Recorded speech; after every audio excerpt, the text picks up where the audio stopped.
Hi hello everyone, welcome back to our series of simplifying polity using common sense. आज के topics है national commission for scheduled caste, national commission for scheduled tribes and national commission for backward classes. Reference book हमने Indian polity के लक्ष्मीकांत को लिया है। UPSC civil services prelims examination के लिए जितना बेयर मिनिमम कंटेंट चाहिए होगा वो हम यहाँ पे डिस्कस करेंगे with respect to these chapters. मैं ये अज्यूम करके चलूंगा कि ये चैप्टर्स आपने एटलीस्ट एक बार पहले से पढ़ रखे हैं, तो आपको आइडिया है इनका। देखिए, ये जो कमीशंस हैं ये सारे के सारे ये कॉन्स्टिट्यूशनल बॉडीज़ हैं। कॉन्स्टिट्यूशन में इनके लिए रिस्पेक्टिव आर्टिकल्स दिए गए। शुरुआत हमारी हुई थी आर्टिकल 338 से। इनिशियली क्या था, आर्टिकल 338 के अंदर national commission for scheduled cast और शेड्यूल ट्राइब ये दोनों एक ही कमीशन होता था। इसके बाद 89 कॉन्स्टिट्यूशनल अमेंडमेंट से इसे बाइफरकेट करके दो अलग कमीशंस बना दिए गए थे। अब इन कमीशंस के काम क्या है, देखिए, ये जो बैकवर्ड कम्युनिटीज़ हैं हमारे पास, इनके लिए कॉन्स्टिट्यूशन में कुछ कॉन्स्टिट्यूशनल सेफगार्ड्स दिए गए हैं और सरकार ने कुछ लीगल प्रोविजंस बनाए इनके सेफगार्ड्स के लिए। अब ये जो सेफगार्ड्स हैं, इन सेफगार्ड्स को मॉनिटर करना, इन सेफगार्ड्स पे सरकार को एडवाइस देना और इन सेफगार्ड से रिलेटेड कोई स्पेसिफिक मैटर आते हैं तो उन पर इंक्वायरी करना, ये काम है इन कमीशंस का। स्टार्टिंग में क्या था, स्टार्टिंग में एक स्पेशल ऑफिसर होता था शेड्यूल कास्ट और शेड्यूल ट्राइब के लिए। उसे 1978 में मल्टी मेंबर बॉडी के फॉर्म में चेंज कर दिया गया था। 1990 जो है, 1990 में national commission for scheduled cast and schedule tribe बना दिया गया था। देन 89 कॉन्स्टिट्यूशनल अमेंडमेंट 2003 के बाद इन्हें सेपरेट कर दिया गया था। शेड्यूल कास्ट के लिए अलग से कमीशन, शेड्यूल ट्राइब के लिए अलग से कमीशन। शेड्यूल ट्राइब के लिए आर्टिकल 338A ऐड किया गया था। अब ये सेपरेट करने की ज़रूरत क्यों पड़ी, इसका रेशनल ये था कि जो ट्राइबल्स हैं, ट्राइबल्स जोग्राफिकली और कल्चरली डिफरेंट है शेड्यूल कास्ट कम्युनिटीज से, तो इनके सेफगार्ड जो इंटरेस्ट है, इंटरेस्ट को सेफगार्ड करने के लिए इफेक्टिवली और एडमिनिस्ट्रेटिव फीजिबिलिटी इंश्योर करने के लिए एक अलग से कमीशन बनाया जाए। इसके पहले 1999 में मिनिस्ट्री ऑफ ट्राइब्स भी एक अलग से बना दी गई थी ट्राइबल्स के लिए।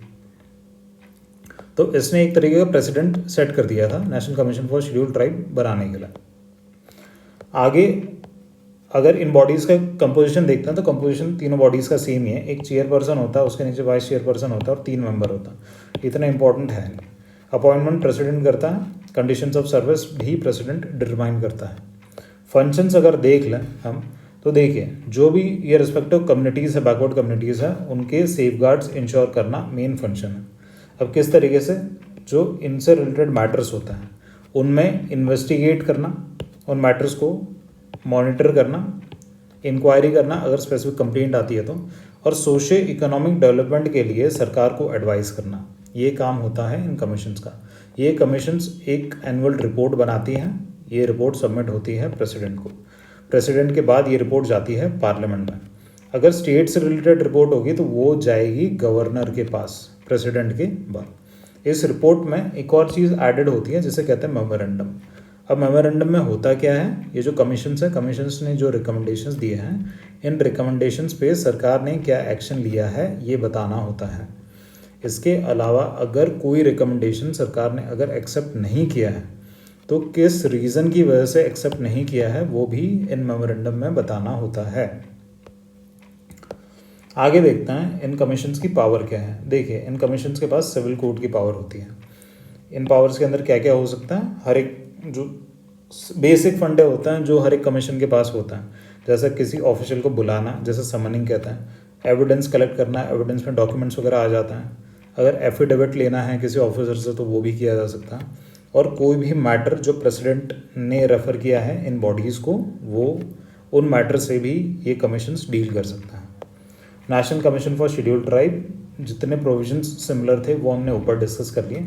इसके अलावा जो डिफरेंसेस है वो हम यहाँ पे देख लेंगे। डिफरेंसेस या फिर जो एक्स्ट्रा चीज़ें हैं, अब जो एक्स्ट्रा फंक्शन है national commission for schedule tribe को जो दे रखे हैं वो ये है कि माइनर फॉरेस्ट प्रोड्यूस पे ट्राइबल के राइट्स को इंश्योर करना। इसके अलावा जो लोकल रिसोर्सेज होते हैं, जैसे पानी हो गया, लैंड रिसोर्सेज हो गया, तो उनके लिए भी जो ट्राइबल राइट्स हैं उनको कंसिडर करना। इसके अलावा फॉरेस्ट को कंजर्व करना, फॉरेस्ट को प्रोटेक्ट करना, इसके लिए क्या मेजर्स लिए जा सकते हैं। शेड्यूल कास्ट के एलिनेशन को कम करना, मतलब सोसाइटी में उनके इंक्लूजन को बढ़ाना, इसके लिए क्या मेजर्स लिए जा सकता है। इसके अलावा जो हमारा panchayat extension to scheduled areas है, इसका फुल इम्प्लीमेंटेशन इंश्योर करना, जो हमारा 5th शेड्यूल है और 6th शेड्यूल है, इससे रिलेटेड प्रोविजंस। इसके अलावा जो शिफ्टिंग कल्टीवेशन है, शिफ्टिंग कल्टीवेशन को अल्टीमेटली एलिमिनेट करना, इसके लिए क्या मेजर्स लिए जा सकते हैं। इसके बाद आ जाता है हमारा national commission for backward cast. ये सबसे नया कमीशन है जो बना है। 2018 में 102nd कॉन्स्टिट्यूशनल अमेंडमेंट पास हुआ था, इसके बाद ये कॉन्स्टिट्यूशनल बॉडी बना था।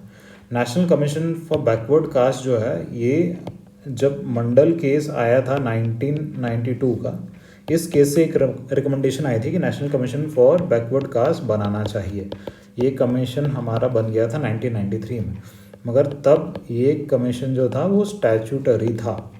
इसके बाद 102nd कॉन्स्टिट्यूशनल अमेंडमेंट से इसे कॉन्स्टिट्यूशनल प्रोविजन मतलब कॉन्स्टिट्यूशनल स्टेटस दे दिया गया है और आर्टिकल 338 भी कॉन्स्टिट्यूशन में ऐड कर दिया गया है। इसका काम क्या है, बैकवर्ड जो क्लासेस हैं उसके इंटरेस्ट को सेफ गार्ड करना। बाकी जितने प्रोविजंस हैं हमने ऊपर डिस्कस किए हैं, सेम है।